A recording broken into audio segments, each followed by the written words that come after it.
Monsieur le Président du Congrès,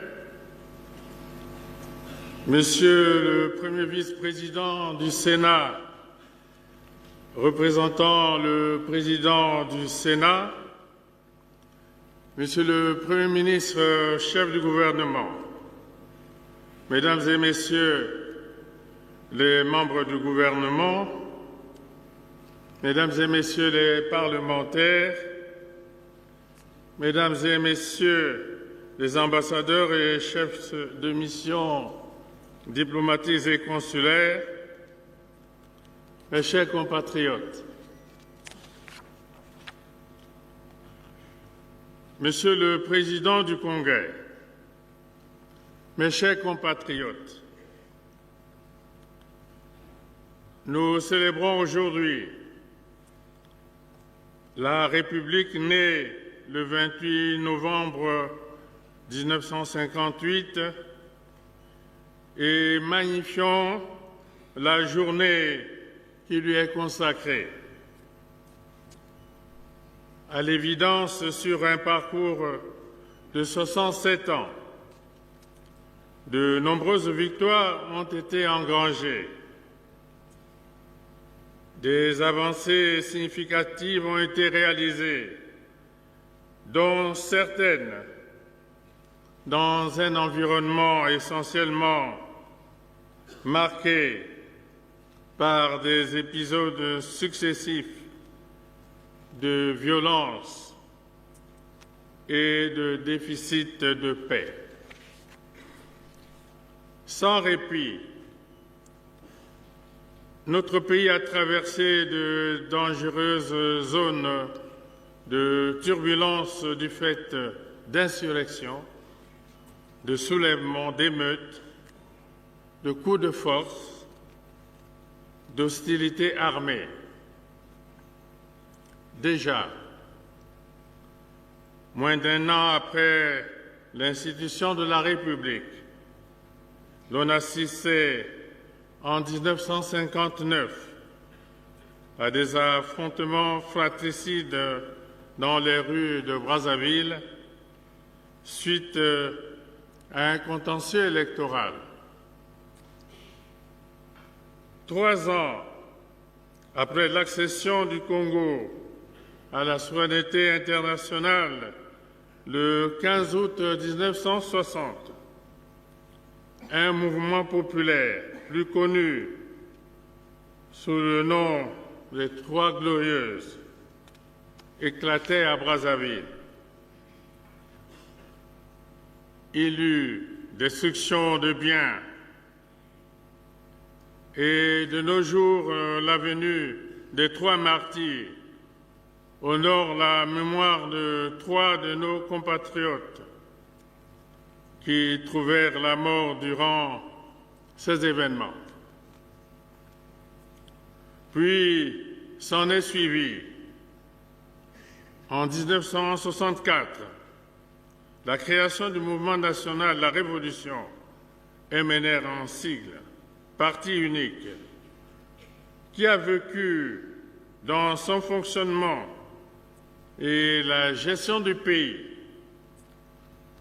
des moments de déchirement et divers autres tumultes. Souvenons-nous qu'en juillet 1965, les premiers Jeux africains faillirent être compromis par des tensions sécuritaires ayant précédé ce grand rendez-vous sportif. Le mouvement du 31 juillet 1968, qui mit fin au règne du mouvement national de la Révolution, fut avec la création du Conseil national de la Révolution, CNR en sigle, un moment de grands soubresauts politiques. De même, le Parti congolais du travail, PCT, créé le 31 décembre 1969 dans le prolongement du Conseil national de la Révolution connaîtra lui aussi des convulsions essentiellement générées par des contradictions internes. Le coup d'État manqué du 22 février 1972 à Brazzaville participait des antagonismes en son sein. Bien avant ce putsch, la reprise par les unités de l'armée régulière le 23 mars 1970 de la station nationale de radiodiffusion occupée par des insurgés possédait des crises telles qu'évoquées si haut. Ce cycle récurrent de violence culmine au mois de mars 1977 avec toutes les tragédies qui ont profondément endeuillé le pays. Par la suite, les séquences des années 90 se sont alignées sur les mêmes marqueurs de non-paix observés tout au long de notre passé récent. Le retour au pluralisme politique ne s'est pas opéré sans heurts. La conférence nationale elle-même a côtoyé les frontières d'une nouvelle confrontation par le déchaînement d'une furie verbale qui tranchait avec les idéaux du bien vivre ensemble, portés par les valeurs de fraternité et de cordialité nécessaires à la cohésion des forces vives de la nation. Les crises sociopolitiques ravageuses des années 1993, 1997, 1998 et 1999 ont écrit avec la plume de la même violence et l'encre rouge du sang les pages les plus tragiques de l'histoire moderne de notre pays. Bref, ce rappel se justifie par la nécessité de transmettre aux jeunes générations les contours de notre passé pour que l'histoire, permanence mémorielle du peuple, ne soit ni méconnue ni falsifiée. Afin que cette dimension de notre vécu ne soit pas occultée, j'avais à nouveau interpellé notre conscience collective lorsqu'en pleine conférence nationale, j'assumais,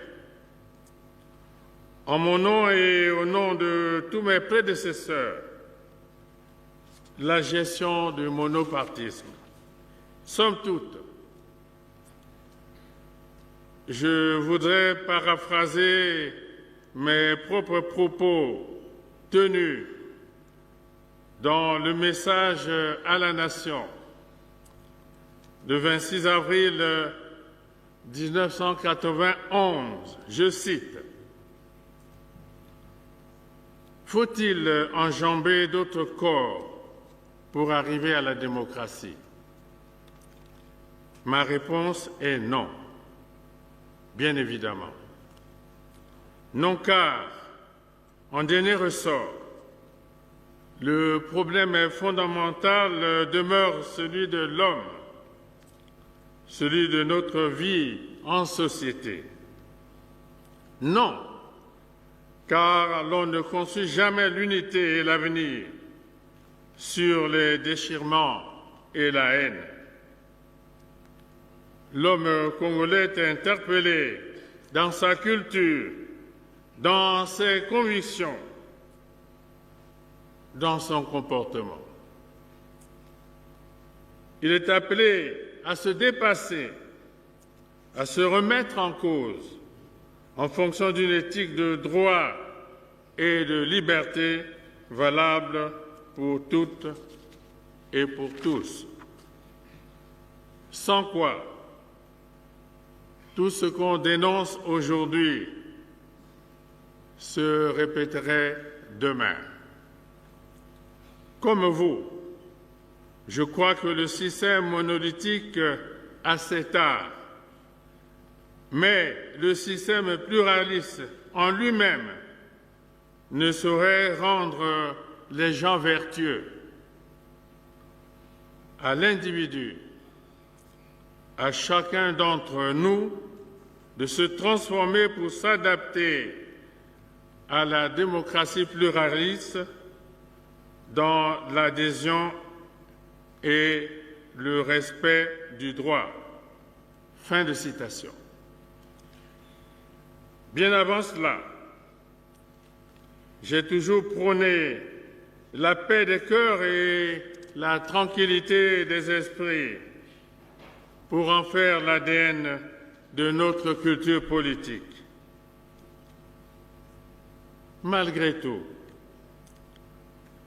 c'est bien au lendemain de cette large concertation nationale dont l'objectif primordial était d'exorciser le pays et les acteurs politiques des démons de la violence que nous avons connu les pires séquences de notre histoire au vu de l'ampleur des pertes en vies humaines jamais enregistrées.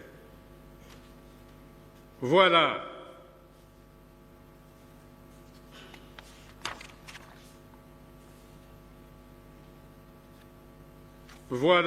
pourquoi mes projets de société, la nouvelle espérance, le chemin d'avenir, la marche vers le développement, allons plus loin ensemble. Ensemble, poursuivons la marche, ont été conçus sur la base d'une vision de reconstruction, de transformation et de modernisation du Congo, structurée autour de notre engagement de mettre résolument le pays sur la voie de la paix et du progrès. Monsieur le Président du Congrès, mes chers compatriotes, au demeurant, notre peuple possède des atouts qui le prédisposent à la paix. Aussi, avons-nous toujours ambitionné de faire de notre pays un véritable havre de paix. Et comme l'enseigne la sagesse ancienne, je cite, « La paix, la meilleure des choses qu'il fut donné aux hommes de connaître, car un seul traité de paix est supérieur à d'innombrables triomphes. » Fin de citation. Parce qu'elle rappelle à chacun de nous un mauvais souvenir. Les leçons issues des troubles sociopolitiques qui ont affecté notre pays depuis l'indépendance doivent consolider la conscience nationale et le mieux vivre ensemble. Le plus important se résume désormais dans les enseignements qui en ont été tirés, qu'on en tire encore aujourd'hui et que nous tirerons pour l'avenir. Monsieur le Président du Congrès, mes chers compatriotes, j'ai expressément fait remonter ces évocations à la surface du souvenir pour encore prendre date, rappeler au peuple et mieux expliquer aux générations montantes la quintessence de notre histoire avec certaines réalités affligeantes qui ont parsemé le chemin de la nation. S'agissant toujours de la paix, j'ai toujours soutenu de manière régulière qu'elle n'est pas uniquement synonyme de situation de non-conflit ou de non-guerre. La paix, c'est aussi l'éradication de tout phénomène attentatoire à la sécurité, à la quiétude des populations. Le disant, je fais allusion à l'opération engagée par la force publique contre la dangereuse montée du grand banditisme. De manière structurée, odieuse et préméditée, en gangs organisés,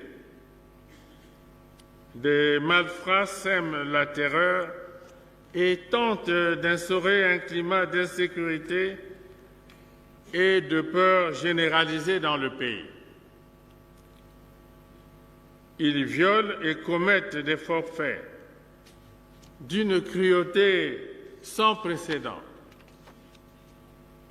Des pans entiers de notre économie se retrouvent en péril, en proie aux fauches codines de l'insécurité entretenue par ces bandes de criminels. L'économie de nuit, articulée autour des activités comme l'hôtellerie, la restauration, les divertissements, la culture et le tourisme nocturne, pâtirait profondément de l'environnement de terreur créé par ce grand banditisme. Le secteur informel, tenu par les innocentes mamans qui se lèvent tôt et finissent tard la nuit, leurs activités destinées à la satisfaction des besoins vitaux de nombreuses familles, en seraient lourdement déstabilisées si l'on y prenait garde. Du fait des incursions régulières de ces escadrons de la mort en milieu scolaire, lieu par excellence de préparation à la vie en société, les écoles, collèges et lycées crouleraient inexorablement sous le poids de cette inhumanité inédite. Une telle situation ne peut que porter atteinte à l'image de notre pays. Face au péril d'instabilité, la puissance publique ne saurait être indéfiniment défiée au risque pour elle de se réduire à l'impuissance publique. Garant de l'intérêt général, l'État protecteur, qui resserre l'étau de ces malfaiteurs, poursuivra leur traque sans relâche. À Brazzaville, devra prédominer la paix des cœurs afin de permettre à notre belle capitale politique de redevenir Brazzaville la verte sous son manteau de verdure. À Brazzaville, disais-je, doit régner la tranquillité des esprits. Tout comme à Pointe-Noire ou Ponton-la-Belle, La beauté ne doit pas être altérée par les rides de l'insécurité. Oui.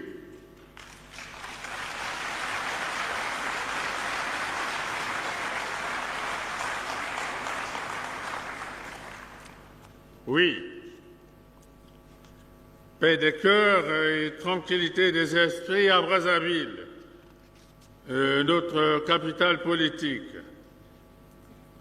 Paix des cœurs et tranquillité des esprits à Pointe-Noire, notre capitale économique. Paix des cœurs et tranquillité des esprits sur l'ensemble du territoire national. Devant la Constitution, devant le peuple, j'avais pris l'engagement d'assurer et de garantir la sécurité de tous et de chacun. Sur cette question, je serai intraitable et cela doit être pris et compris comme tel.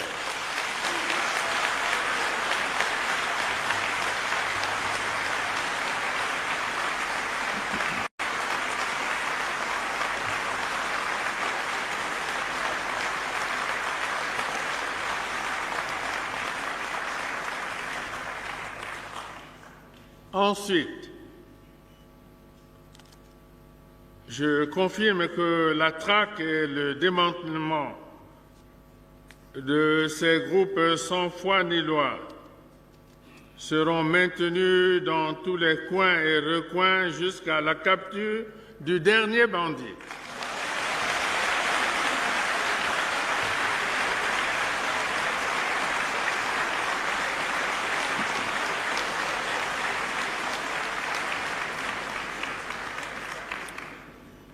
C'est pourquoi je demande aux populations d'accompagner résolument les efforts de la force publique dans l'éradication de tous ces criminels invétérés. Puissent les victimes ayant survécu à ces atrocités inédites et leurs familles trouver consolation à travers la profonde compassion exprimée en cette solennelle occasion par la Nation. Monsieur le Président du Congrès, mes chers compatriotes, en proclamant 2024 année de la jeunesse, l'ambition n'était point d'apporter pendant cette courte période des solutions à toutes les attentes de la frange la plus nombreuse de notre population. Il s'agissait de renforcer les fondements d'une prise de conscience collective sur l'urgence de soutenir la mise en œuvre des initiatives destinées à assurer une réponse plus efficace aux besoins des jeunes, avec un accent particulier sur l'éducation, la formation et l'emploi. Dans ce sens, le grand philosophe Diogène ne disait-il pas qu'au fondement de tout État se trouve l'éducation de sa jeunesse? Dans un contexte où le savoir et les connaissances sont propulsés à une très grande vitesse par la science et les nouvelles technologies, notre jeunesse doit se placer sans complexe au niveau des autres jeunes à travers un monde en profonde mutation. Notre jeunesse doit, comme partout ailleurs, s'engager dans des modèles qui représentent le socle de récentes pratiques économiques, sociales et culturelles. C'est pourquoi, dans le prolongement de 2024, année de la jeunesse, et ce malgré la persistance de la crise. Il nous a fallu réaliser de nouvelles acquisitions dans le domaine des infrastructures scolaires. Déjà, le complexe scolaire de Tchimizi, dans le département du Kwilu, concourt depuis le 4 octobre 2024 au maillage du territoire national en infrastructures d'éducation. De même, le lycée d'enseignement général Antoine Dingaoba d'Oyo offre, depuis le 7 novembre 2024, une capacité d'accueil de 500 élèves. De son côté, le lycée interdépartemental Vindoulo à Pointe-Noire contribue à désengorger d'autres établissements environnants. Plus récemment, le 24 octobre 2025, nous avons inauguré le complexe scolaire Liberté dans l'arrondissement Talangaye de Brazzaville pour une capacité d'accueil de 10 000 élèves, tous cycles confondus. Il y a quelques jours, le 19 novembre 2025, le nouveau lycée interdépartemental de Dolisie a été inauguré pour faire face à la nécessité de renforcer l'offre scolaire dans le département du Niari.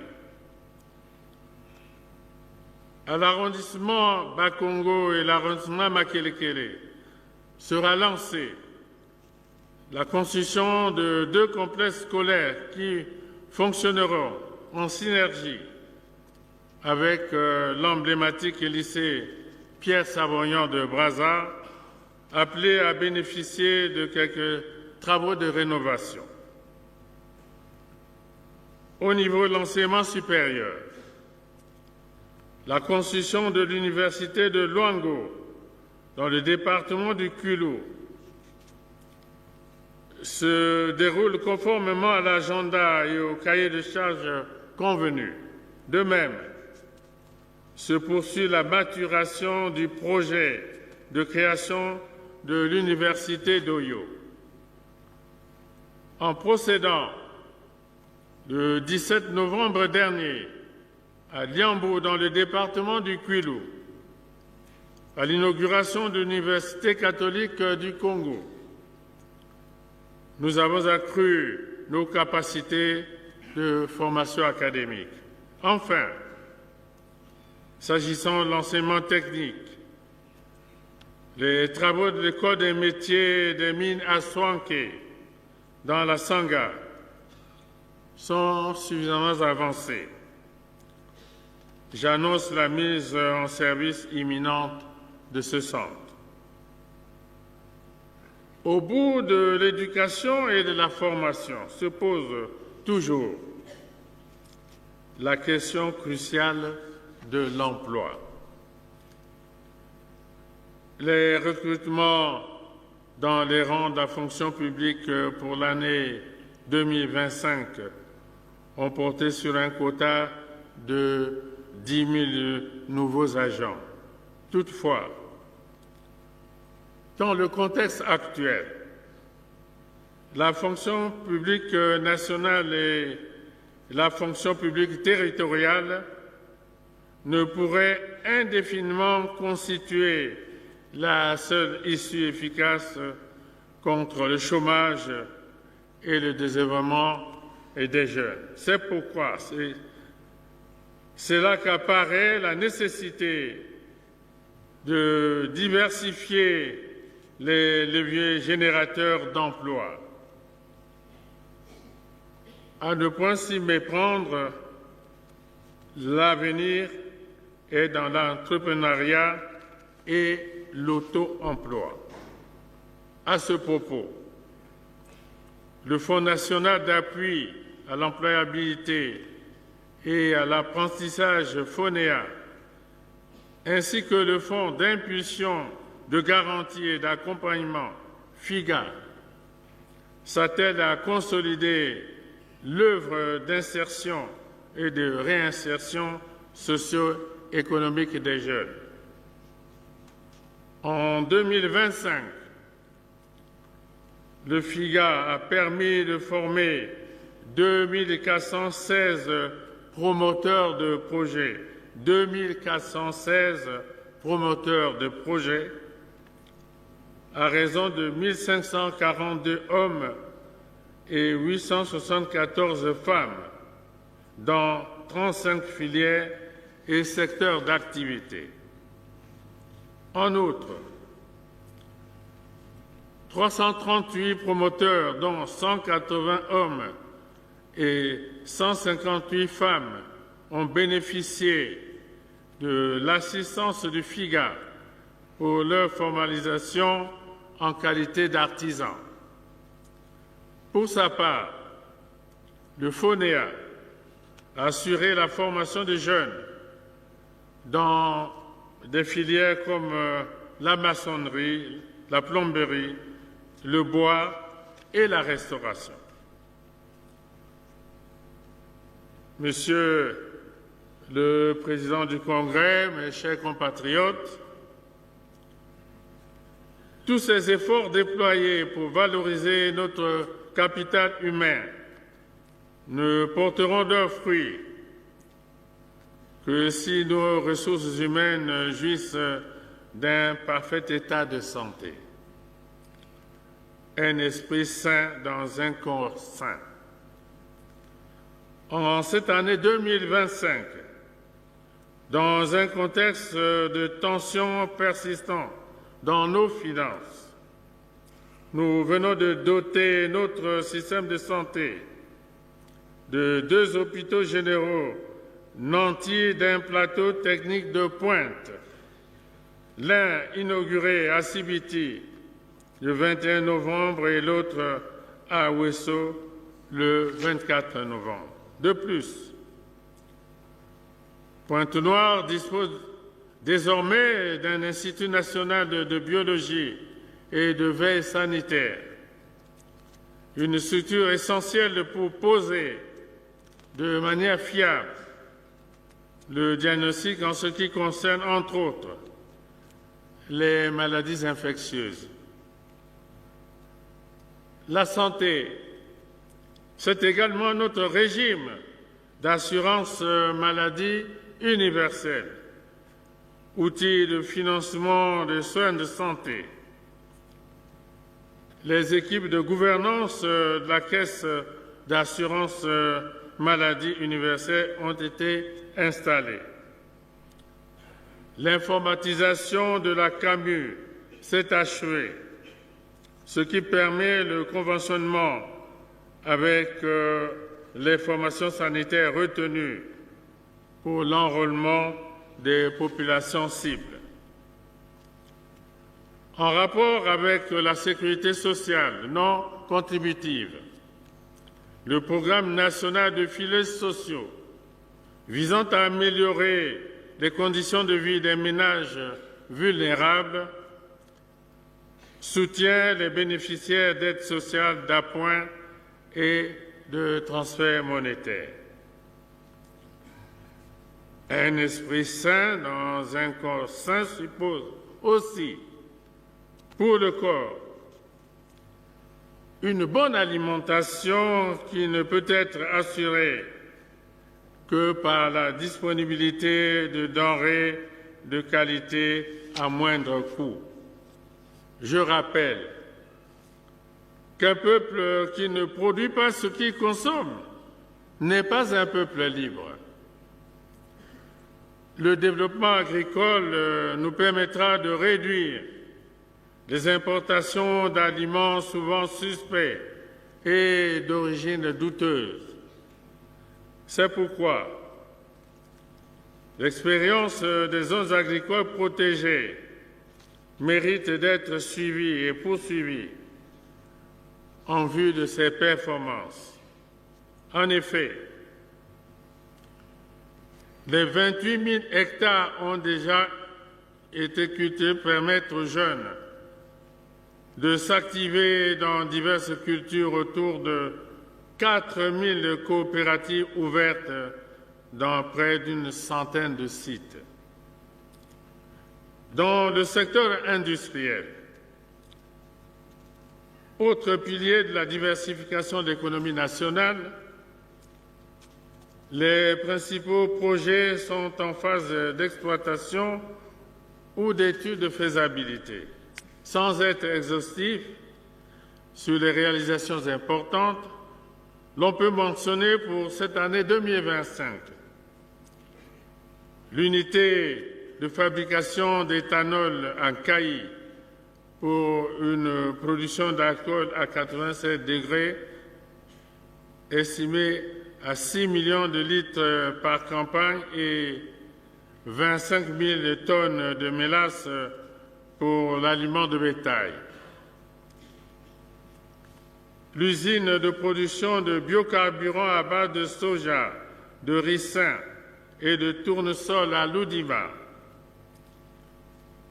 La poursuite de la construction de la cimenterie de Taotao dans le district de Louvakou, département du Niari, pour une production de 600 tonnes par jour. L'industrie minière s'enrichira sous peu du nouveau code minier en cours d'adoption et qui rendra plus rentable ce secteur pourvoyeur de ressources de l'État. En fonction du niveau d'avancement des travaux d'implantation, la zone économique spéciale de Pointe-Noire dispose ou disposera sous peu d'une société de déroulage du bois, de l'unité de production de médicaments génériques, de l'usine de fabrication d'allumettes et de cure-dents, de l'unité de production de carrelage, de baies vitrées, de panneaux solaires, de l'unité de production de sucre.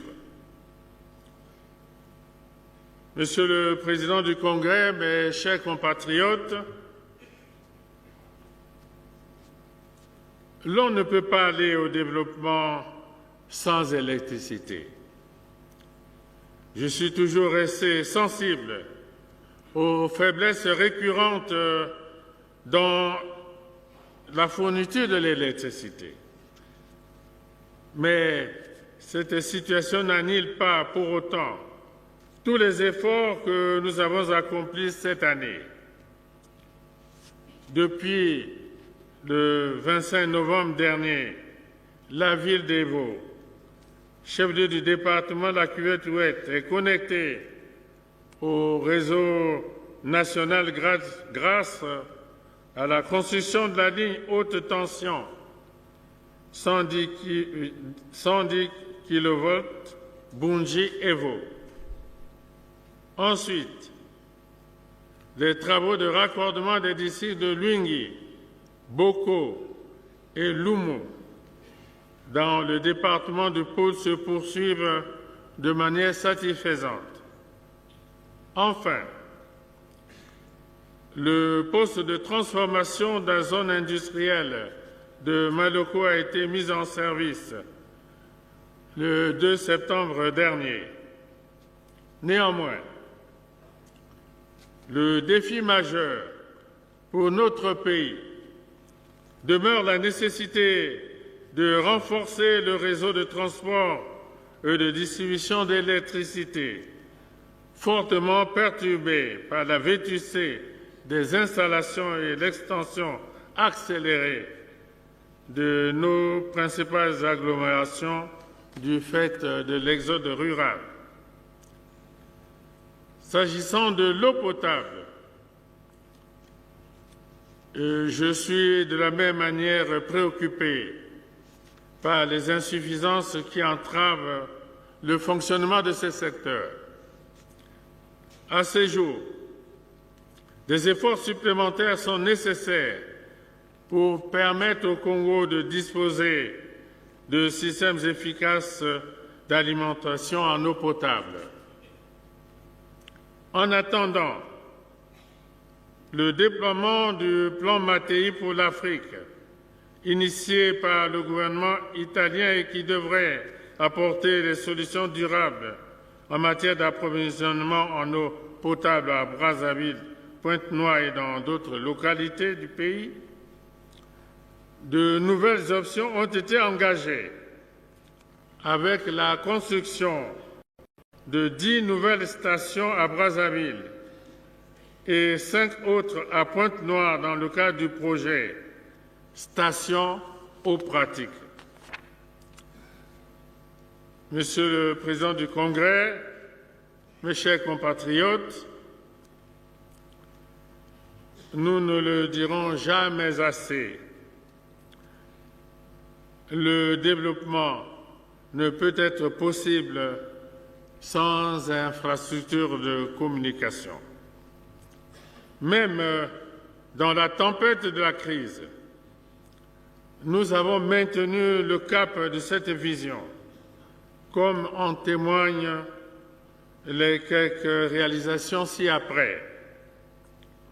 La réhabilitation de la route nationale numéro 2, tronçon Brazzaville et Tsoalingo, l'aménagement et le bitumage de la route Bundi-Evo que nous venons d'inaugurer le 25 novembre. La poursuite de l'aménagement et du bitumage de la route Ouesso-Pokola avec le pont sur la Sanga. Ici également de citer la poursuite de l'aménagement et du bitumage de la route d'Olizi, Kibangu, Nyangandende, frontière du Gabon, avec le pont sur le Niari. Le démarrage sous peu des travaux de construction de pont sur l'Anumbi, en même temps que se poursuivent ceux sur la Libenga et la Motaba. Nous accordons une attention particulière au secteur des hydrocarbures en tant que principal pourvoyeur des recettes de l'État. Dans ce domaine, notre pays est devenu exportateur de gaz liquéfié depuis 2024.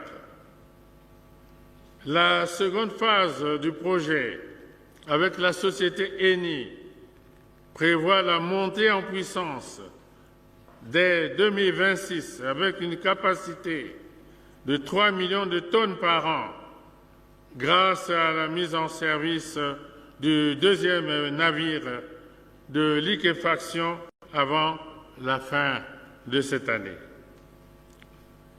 Un autre projet en cours de développement par l'opérateur Wingwa que nous venons de lancer à Pointe-Noire en date du 17 novembre 2025 permettra de traiter 5 millions de mètres cubes de gaz par jour. Devant les perturbations enregistrées dans la fourniture de carburant du fait de la vétusté des équipements de l'actuelle raffinerie, nous plaçons nos espoirs dans le projet de construction de la deuxième raffinerie de pétrole lancée par la société chinoise Atlantique Pétrochimie dans la zone économique spéciale de Pointe-Noire. Cette dernière prévoit une capacité de traitement évolutive de 1,5 à 5 millions de tonnes par an. Tout autant que pour l'électricité et l'eau potable, nous nous préoccupons des questions de la vie chère, en tant que l'une des causes de la précarité au niveau des populations. Les actions destinées à la maîtrise des prix des denrées de première nécessité ont été renforcées durant l'exécution du plan de résilience sur les aliments en 2022 et 2023.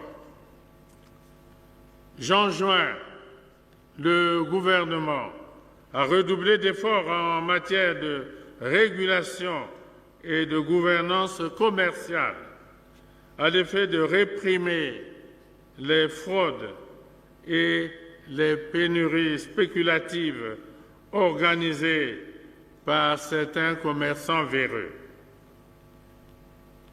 S'agissant des réformes engagées au niveau des finances publiques, 3 indicateurs nous permettent d'apprécier la situation macroéconomique de notre pays, à savoir la croissance, l'inflation et la dette. Le taux de croissance projeté en 2026 se situe autour de 3,6%, essentiellement tiré par le secteur hors pétrole. C'est d'autant plus encourageant qu'il s'agit d'une croissance résiliente pour une économie qui se restructure à un rythme lent mais rassurant. L'inflation qui se maintient, il est vrai, à un niveau élevé, a amorcé une décélération au cours de cette période, bien qu'elle reste encore supérieure à la norme communautaire fixée à 3%. La dette, qui reste aussi élevée, se caractérise par une tendance à la baisse, surtout en ce qui concerne la dette extérieure, tant commerciale que multilatérale. L'effort d'optimisation de la trésorerie entrepris par notre pays induit le reprofilage de la dette intérieure afin de la rendre davantage soutenable. Cette embellie nous ouvre de nouvelles perspectives, expression de la confiance retrouvée auprès des partenaires financiers. Après plus de 2 décennies d'absence sur les marchés financiers internationaux, le succès de l'eurobond réalisé il y a quelque temps est à inscrire à l'actif du rétablissement de cette crédibilité. Au niveau du secteur bancaire, après son installation à Brazzaville, Pointe-Noire, Ouesso et Oyo, la Banque des États de l'Afrique centrale va se doter d'une succursale à Dolisie. Les travaux de construction vont démarrer après la pose de la première pierre lors de ma dernière tournée dans le Niari. Ce projet permettra la dynamisation de l'activité bancaire dans cette zone. Monsieur le Président du Congrès, mes chers compatriotes, le passé n'a pas autre lieu de refuge que la mémoire. C'est à Luango que la mémoire gardera les tristes souvenirs de l'esclavage, de notre passé qui sera enseigné au présent par le musée de Luango, dont je venais de poser la première pierre lors de mon récent séjour au Kwilu. Il en est de même de la réhabilitation en cours du centre de formation et de recherche en art dramatique CEFRAD, qui contribue à reconstituer, entre autres, le patrimoine mémoriel de notre histoire commune avec la France. Monsieur le Président du Congrès, mes chers compatriotes, aujourd'hui, dans un monde en pleine mutation, il nous incombe de renforcer la coopération à travers la promotion des partenariats stratégiques, gagnant-gagnant, public-privé, pour soutenir la marche vers le développement. En cela,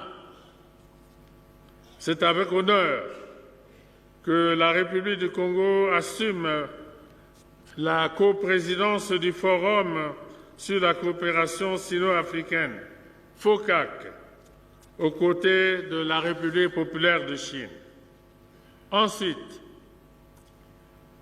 la signature de la déclaration commune d'intention relative à l'accord Chine-Afrique sur le partenariat économique avec 0% de droits de douane sur les produits congolais exportés vers la Chine représente une opportunité remarquable pour stimuler la production nationale et la diversification de notre économie. Sur le plan diplomatique, ma participation à la 80e session de l'Assemblée générale des Nations unies m'a permis de mêler la voix du peuple congolais à celle de tous ceux qui luttent pour la paix dans le monde, militent pour une réforme approfondie de l'ONU, pour une gouvernance mondiale plus juste, plus équilibrée. L'Afrique, au regard de son poids démographique et de sa place stratégique dans les missions de maintien de la paix, ne peut plus être longtemps marginalisée. Sa plus grande représentation dans des instances de décision des Nations unies demeure une préoccupation majeure. À la faveur de cette session, j'ai traduit la reconnaissance de la République du Congo à l'ONU suite à l'adoption par l'Assemblée générale de la résolution proclamant la décennie 2027-2036 des Nations unies pour le boisement et le reboisement, une initiative portée par notre pays. Je viens par ailleurs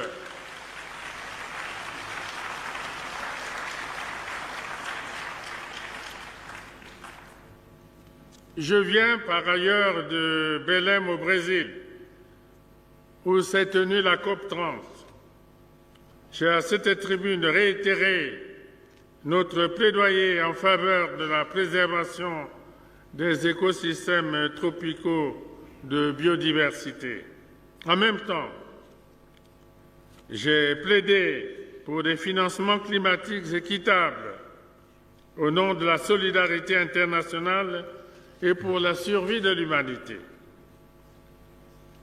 Cette tribune a été le lieu tout indiqué pour moi d'amplifier le message pathétique des populations autochtones adressé au monde à travers la déclaration adoptée lors du premier congrès mondial des peuples autochtones et communautés locales tenu à Brazzaville du 26 au 30 mai 2025 et qui a regroupé les représentants des 3 bassins forestiers, à savoir le Congo, l'Amazonie et le Bornéo-Mékong.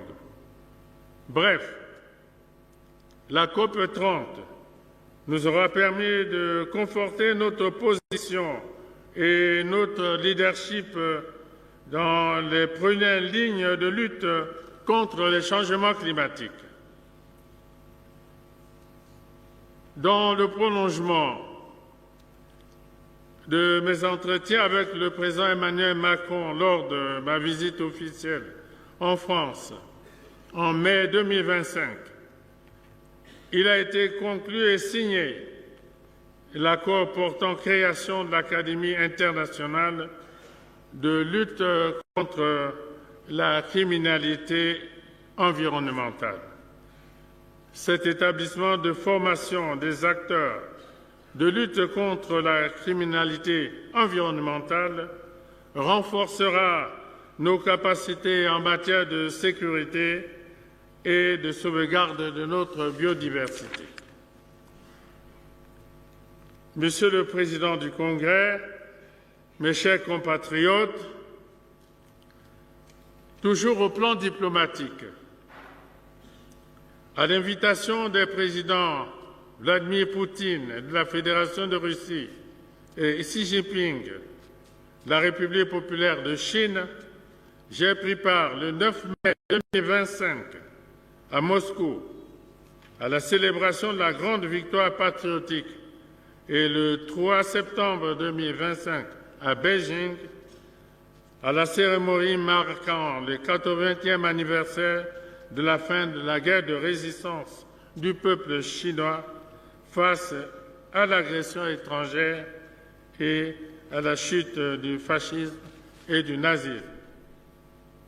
Ces cérémonies ponctuées par deux grandes parades militaires magnifiées, des millions de vies de civils et militaires dont le sacrifice et le sang ont permis, et la victoire des peuples russes et chinois.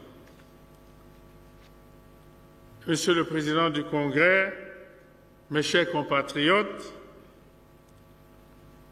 à l'invitation du gouvernement angolais, je me suis rendu le 11 novembre 2025 à Luanda pour prendre part aux festivités commémoratives du 50e anniversaire de l'indépendance de l'Angola.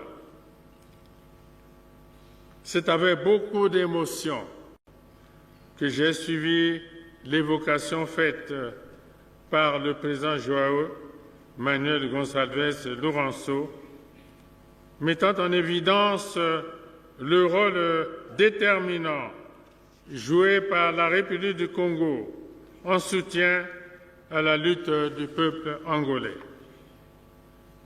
En me décernant à cette occasion la médaille d'or, classe d'or, accompagnée d'un diplôme d'honneur, le président angolais a également décoré à titre posthume le président Marien Ngouabi, digne fils d'Afrique, fervent défenseur des idéaux du panafricanisme.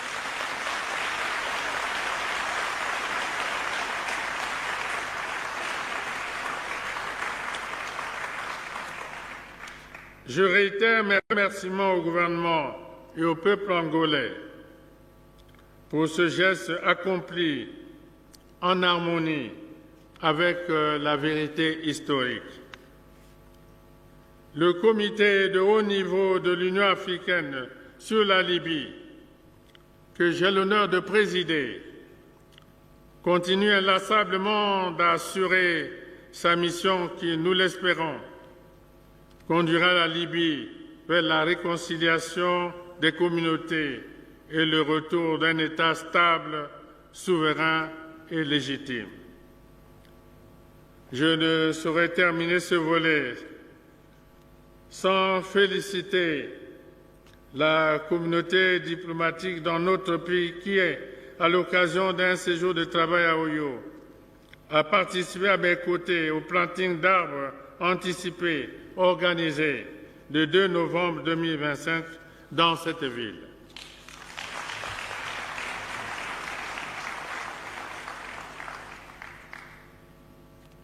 Monsieur le Président du Congrès, mes chers compatriotes, logée au cœur du continent africain,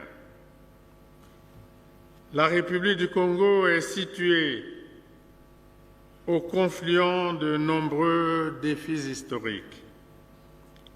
Ce privilège, consacré par sa situation géographique, confirme sa vocation de pays de transit et lui confère au plan politique et idéologique, la notoriété de fervents défenseurs des valeurs et aspirations du panafricanisme.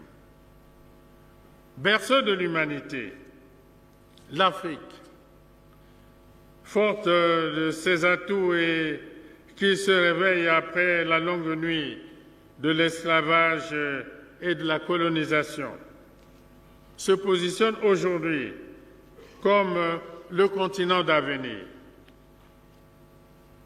Le panafricanisme, disais-je, mouvement fondé sur une vision sociale, économique et culturelle, prônant l'indépendance totale de l'Afrique, l'émancipation et l'intégration des peuples africains, devrait être à la base de nos options politiques et nos choix stratégiques.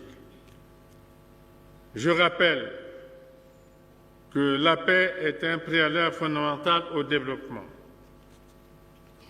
C'est pour cela que la République du Congo s'inscrit dans toutes les initiatives qui visent à restaurer la paix en Afrique.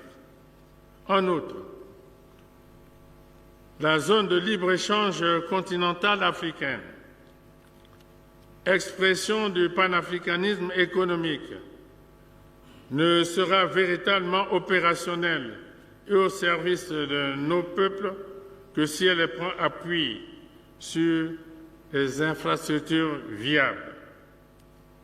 Le libre-échange et la libre circulation de personnes et de biens supposent la construction et la disponibilité de voies de communication routières, ferroviaires, portuaires, aéroportuaires modernes. Par exemple, l'on ne peut imaginer l'industrialisation et la modernisation de l'Afrique sans infrastructures énergétiques. Or, à ce jour, 600 millions d'Africains n'ont pas accès à l'électricité. C'est pourquoi nous donnons foi et adhérons à la mission 300, un projet qui a pour objectif de fournir l'électricité à 300 millions d'Africains d'ici 2030, à l'initiative de la Banque mondiale, de la Banque africaine de développement et de quelques donateurs des États-Unis d'Amérique.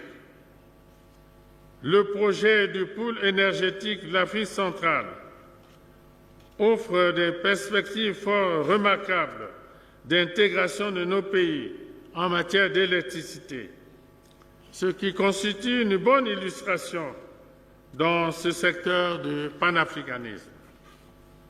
Je témoigne aussi de mon espoir de voir le pont route-rail devenir réalité sur le fleuve Congo entre Brazzaville et Kinshasa. Ce binôme qui unit la République du Congo et la République démocratique du Congo avec le lion du panafricanisme appelle la mobilisation de nos efforts partagés pour une intégration de nos réseaux de transport routier et ferroviaire. C'est pourquoi, dans la conjugaison assidue et efficace de leurs efforts que nos deux pays ont réussi à porter dans un élan panafricaniste, la rumba congolaise, sur les fonds baptismaux du patrimoine culturel et immatériel de l'humanité. La mise en commun de nos ressources ne peut que nous ouvrir des voies de succès. Mais elle favorise aussi cette solidarité que prône à toute tête le panafricanisme, d'où le rôle clé de nos routes à vocation interrégionale, déjà opérationnelles ou en construction. Il en est de même pour le projet d'exploitation minière conjoint du fer de haute qualité du mont Nabemba par la République du Congo et la République du Cameroun, à cheval sur la frontière entre les deux pays, constitue l'expression patente de notre adhésion aux valeurs d'unité et de solidarité. Unis hier, nous avons pu conquérir notre indépendance politique. Aujourd'hui, il s'agit d'œuvrer à la consolidation de cette même unité pour faire face aux grands enjeux et aux défis économiques suscités par les mutations attendues ou qui s'opèrent dans les stratégies mondiales. Peuple congolais, dans un monde qui se décompose par-ci, se recompose par-là, il est plus que jamais impérieux pour nous de donner plus de relief, plus d'épaisseur à notre vocation africaniste. Nous devons porter encore plus haut l'étendard de notre engagement pour l'Afrique. Le vert, la première couleur de notre drapeau tricolore, symbolise nos espérances et notre optimisme en l'avenir. Que ce vert puisse davantage se confondre au vert du drapeau de l'Union africaine pour stimuler à jamais notre mobilisation et nos efforts afin que triomphent les idéaux du panafricanisme.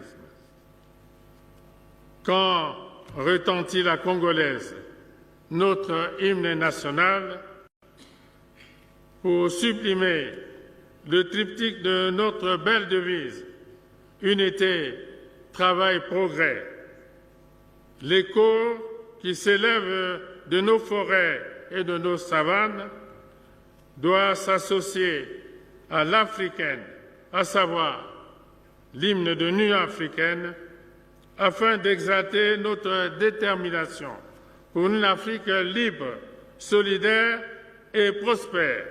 Vive la République, vive le Congo, vive l'Afrique. Je vous remercie.